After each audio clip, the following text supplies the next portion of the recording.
When yet another shadow of Bruce Wayne hopes to play a twisted game, it will be up to our hero and the reader, if you can believe it, to unravel a tangled web and find the truth at the end. What'll happen next? Well, let's hop into the pages of Immortal Legend Batman issue number 3 and find out together, shall we? So then, as we join this brand new issue, our space Batman is on a brand new planet with a medieval bent to it. As he learns from a very peppy local fangirl, Bruce Wayne, or as we as the reader already know, is an evil shadow monster wearing Bruce Wayne's face, had recently taken control of a local castle and spruced it up. Not long after, many rumors of curses started flowing through the community and the local groundskeeper went missing. Obviously, this is the work of this world's answer to the Riddler, a fact of which the book is not shy telling us right up front. And you know why they do that? It's probably the best part of the issue. You see, unlike in other Batman stories where Riddler gives his question and then Batman works through and solves it, we as the reader are actually challenged to join Batman in solving the mystery and see if we can answer all of these riddles on our own before we're eventually given the answers near the end of the story. It's actually a really damn clever way to tell a Riddler story.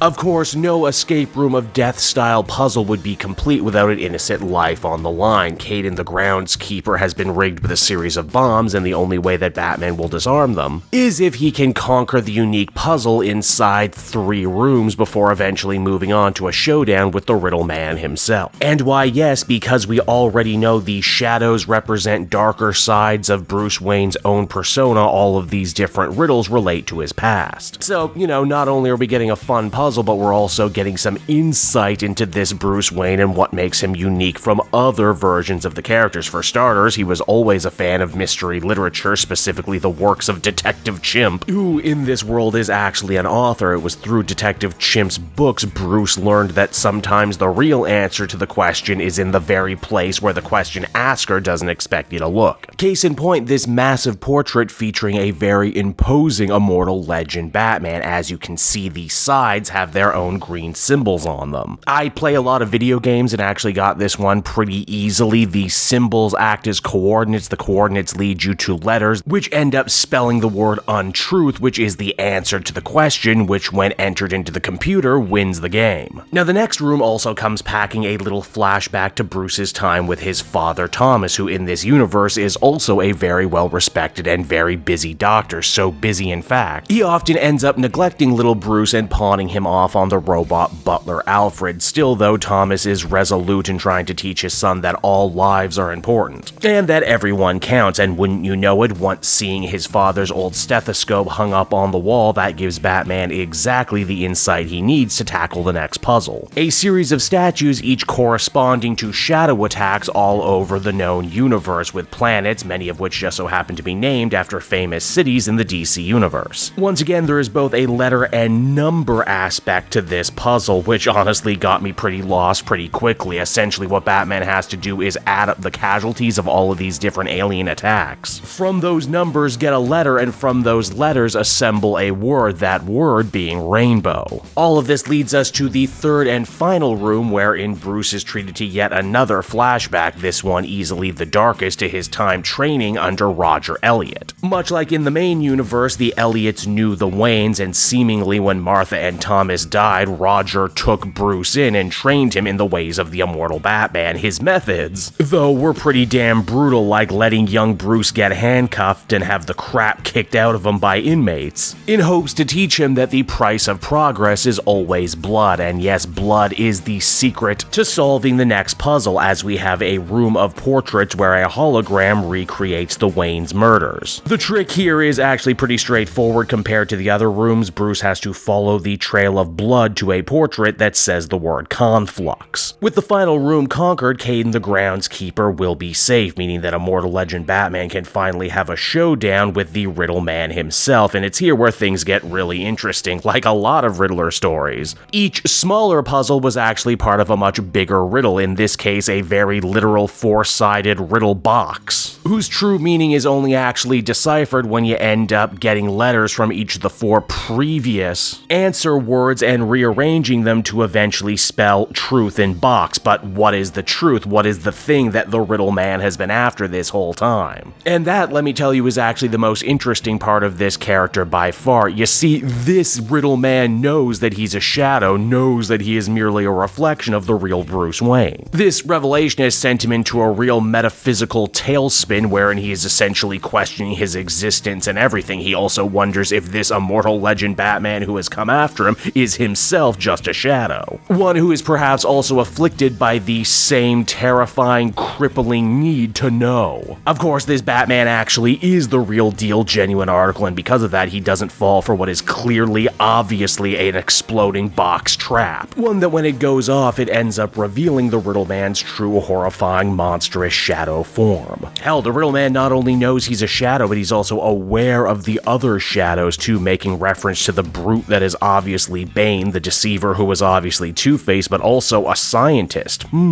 Perhaps someone who Batman has already dealt with, perhaps the person who killed the Waynes? Now the question becomes, seeing as the mental gymnastics are done and over with, how does Batman see fit to vanquishing the Riddle Man? Well, you're gonna love this. In classic anime Sentai video game fashion, this Immortal Legend Batman also has himself a big giant sword. Oh, you didn't think this Batman could get any cooler, and then he pulls out a giant sword made of pure energy, but not just any sword, a sword that also comes packing its own unique finishing move, the Howling Strike. The Riddle Man falls, and as a nice reward for all of the hardship he suffered, Bruce decides to reveal himself to Caden the Caretaker and sign over control of the castle to him. I mean, hey, he's earned it, hasn't he? Now that's where the main story ends, but as always, we get treated to a little backup, and here they deliver probably the biggest lore bomb yet. Robin and Nightwing decide to visit Roger at the Batcave, wherein Roger reveals he thinks he knows where these smarter, stronger, Bruce-looking shadow creatures come from, apparently written deep within the texts. Passed from Batmans to Batmans, there is a secret ritual, one wherein a person could cleanse themselves of all imperfection. And because Roger doesn't exactly have a high opinion of Bruce, he jumps to the conclusion that Bruce must have attempted this crazy ritual and in doing so created several monsters who now wear his face and travel the universe doing evil. The best part though is that if this is true, then they're almost certain they know where Bruce is going to go next. He's going to return to Gotham. And so that was Immortal Legend Batman issue number 3, everybody, and I really gotta hand it to Kyle Higgins and the whole team on this issue. This one might very well be the most clever, interesting, and inventive superhero comic book I've read in a very long time. I know a lot of writers out there struggle to tell a really good Riddler story, one wherein the readers don't end up getting ahead of the characters in the story, and yet here we have such a cool concept, where we as the reader are actually challenged to solve the puzzles at the same time as Batman himself. I don't think I've ever seen another comic do something like that before, and it's kind of genius. It's also a great avenue, too, to reveal new and important information about this world's Bruce Wayne and what brought him to the mantle of Batman.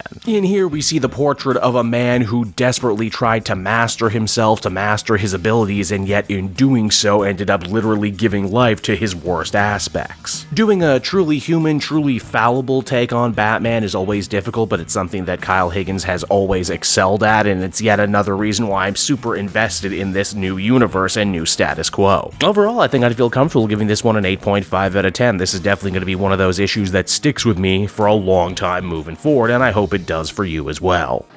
Hey there everyone, it's your old pal Cape Joel again, thanking you so much for watching to the end of the video. I hope you enjoyed it, and if you did, why not check out my Amazon link down in the description. Yes, that's right, the Cape Joel channel officially has its own Amazon storefront now. You can pick up a comic or anything else for that matter, and if you did, you'd really be helping me in the channel. So with that out of the way everyone, I will see you again next time. Bye-bye.